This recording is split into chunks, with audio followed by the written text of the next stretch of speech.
নমস্কার বন্ধুরা, তোমাদের সকলকে রুমির হেসেল ঘরে স্বাগত জানাই। আমি রুমি।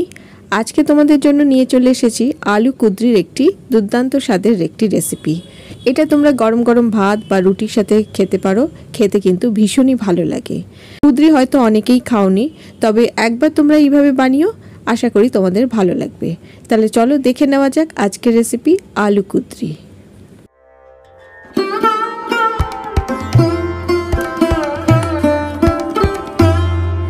আলু কুদ্রির জন্য আমি নিয়েছি 250 গ্রাম কুদ্রি আর একটা আলু। এই আলু আর কুদ্রি ভালো করে আগে ধুয়ে নিয়েছি। এইবারে কুদ্রির যে দুদিকে দুটো মুখ আছে, এই মুখগুলোকে আমি আগে কেটে নিচ্ছি। প্রত্যেকটা এইভাবে কেটে নেব। আলু কুদ্রির এই রেসিপিটা দেখতে দেখতে তোমাদের কাছে অনুরোধ রইল, যারা প্রথম আমার চ্যানেলে এসেছো বা যারা এখনও পর্যন্ত আমার চ্যানেলটিকে সাবস্ক্রাইব করনি, তারা আমার চ্যানেলটিকে সাবস্ক্রাইব করে দাও আর পাশে থাকা বেল বাটনের অল অপশনে ক্লিক করে দাও। তাহলে আমি যা ভিডিও পোস্ট করব তোমাদের কাছে তার নোটিফিকেশন পৌঁছে যাবে।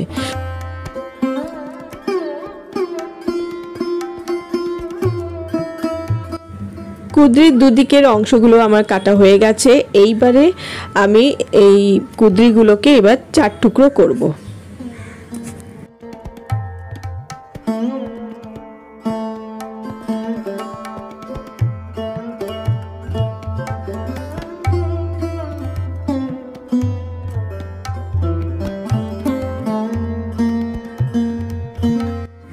কুদ্রিগুলো আমার 4 টুকরো করে কাটা হয়ে গেছে আর আলুগুলোকে আমি লম্বা লম্বা করেই কেটেছি। আর এখানে দুটো পেঁয়াজকে কুচি করেছি আর একটা টমেটো কুচি করেছি। ব্যাস, এই সবজিগুলো লাগবে। আর যা যা রান্নায় লাগবে সেগুলি রান্নার সময় দেখিয়ে দেবো। তাহলে চলো এবার রান্নাটা শুরু করে দিই। কড়াইতে পরিমাণ মতন সর্ষের তেল দিয়ে দিলাম। রান্নাটা সর্ষের তেলেই করছি, তোমরা চাইলে সাদা তেলেও করতে পারো। আর তেলটাকে ভালো করে গরম করে নিয়ে আমি এবারে দিয়ে দিচ্ছি 2টো শুকনো লঙ্কা টুকরো করে নিয়েছি। আর দিয়ে দিচ্ছি 1 চা চামচ গোটা জিরে আর 1/2 চামচ গোটা ধনে একটু ক্রাশ করে নিয়েছি আর 1/2 চামচ গোটা সর্ষে। এই 3টে গোটা মশলা ভালো করে একটু নেড়ে চেড়ে নেবো যতক্ষণ না একটা ভালো বেশ সুন্দর একটা গন্ধ বেরোচ্ছে। এইবার দিয়ে দিচ্ছি পেঁয়াজ কুচি। আর পেঁয়াজটাকে হালকা ভাজবো, কারণ এর মধ্যেই আমি আলু কুদ্রি সব দেবো, তাই জন্য পেঁয়াজটা হালকা করেই ভাজবো, কারণ আলু কুদ্রি ভাজতে ভাজতে পেঁয়াজটাও ভাজা হয়ে যাবে। পেঁয়াজ হালকা ভাজা হয়ে গেছে আর এই রান্নাটা কিন্তু মিডিয়াম আঁচেই হবে। এইবারে কেটে রাখা আলুগুলো দিয়ে দিলাম। আলুগুলোকে 2-3 মিনিটের জন্য ভেজে নেব। এইভাবে আলুগুলো ভেজে নিলে আলুগুলো তাড়াতাড়ি সিদ্ধ হয়ে যাবে।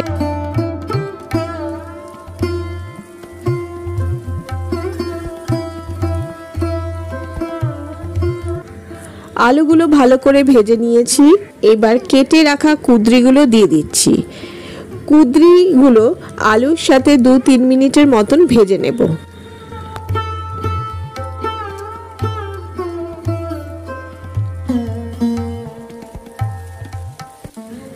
আলু ও কুদ্রিগুলো একটু ভালো করে ভাজা ভাজা করে নেব। আর এই রান্নাটাতে আলু কুদ্রি কিন্তু বেশ ভালো করে ভেজে ভেজেই করতে হবে, তাই জন্য একটা ঢাকা চাপা দিয়ে দিলাম যাতে আলু আর কুদ্রিগুলো ভাজা হতে হতে একটু সিদ্ধ হয়ে যায়। 2-3 মিনিট পর ঢাকাটা খুলে নিলাম। ঢাকাটা খুলে নিয়ে আর একটু নেড়ে চেড়ে নেবো যাতে তলায় লেগে না যায়, সেটাও খেয়াল রাখতে হবে। এইভাবে নাড়াচাড়া করে আবার ঢাকা দিয়ে একটু এইভাবেই প্রসেসটা 2-3 বার করতে হবে যতক্ষণ না ভালো করে ভাজা হচ্ছে আলু আর কুদ্রি। আবার 2-3 মিনিট পর ঢাকাটা খুলে নিলাম। এবার বেশ হালকা একটু ভাজা ভাজা হয়ে গেছে। এইবার এর মধ্যে দিয়ে দিচ্ছি কাঁচা লঙ্কা কুচি। আমি এখানে 2টো কাঁচা লঙ্কাকে কুচি করেছি, তোমরা যেরকম ঝাল খাও সেরকমই লঙ্কা দেবে। আর এর মধ্যে আর দিয়ে দিচ্ছি টমেটো কুচিগুলো। টমেটো আর কাঁচা লঙ্কার সাথে এই আলু কুদ্রি ভালো করে মিশিয়ে নিচ্ছি, একটু বেশ ভাজা ভাজা হয়ে যাবে।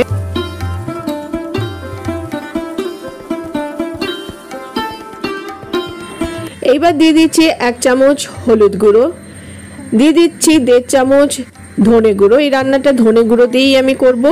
আর দিয়ে দিচ্ছি 1/2 চামচ লাল লঙ্কা গুঁড়ো।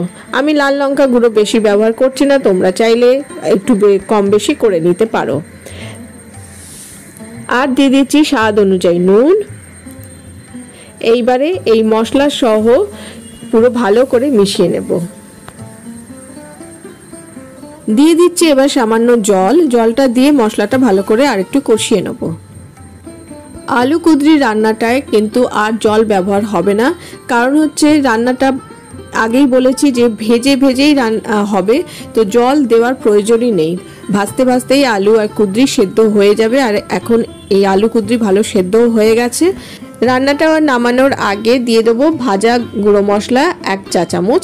এই ভাজা গুঁড়ো মশলার মধ্যে হচ্ছে গোটা জিরে, গোটা ধনে আর শুকনো লঙ্কা ড্রাই রোস্ট করে নিয়ে গুঁড়িয়ে এটা দিয়ে দিয়েছি। তো চলো, এইবার রান্নাটা হয়েই গেছে। এই আলু কুঁদরি রান্নাটা কিন্তু খুব সহজেই হয়ে যায় আর খুব সাধারণভাবেই এই রান্নাটা হয়, খেতে কিন্তু ভীষণ টেস্টি। আর তোমরা বাড়িতে অবশ্যই ট্রাই করো, আর তোমাদের কেমন লেগেছে সেটা একটা লাইক ও কমেন্ট করে আমাকে জানিও। আর তোমরা যারা প্রথম আমার চ্যানেলে এসেছো বা যারা এখনো পর্যন্ত আমার চ্যানেলটিকে সাবস্ক্রাইব করোনি, তাদের কাছে আবার অনুরোধ রইল তোমরা আমার চ্যানেলটিকে সাবস্ক্রাইব করে দাও আর পাশে থাকা বেল বাটনের অল অপশনে ক্লিক করে দাও, তাহলে আমি যা ভিডিও পোস্ট করব তার নোটিফিকেশন তোমাদের কাছে আগে পৌঁছে যাবে। তাহলে আজকে আমি আসি, আমি আবার হাজির হয়ে যাব আরেকটি কোনো রেসিপি ভাবিয়ে। তোমরা সবাই ভালো থেকো, সুস্থ থেকো, আবার দেখা হবে, টাটা।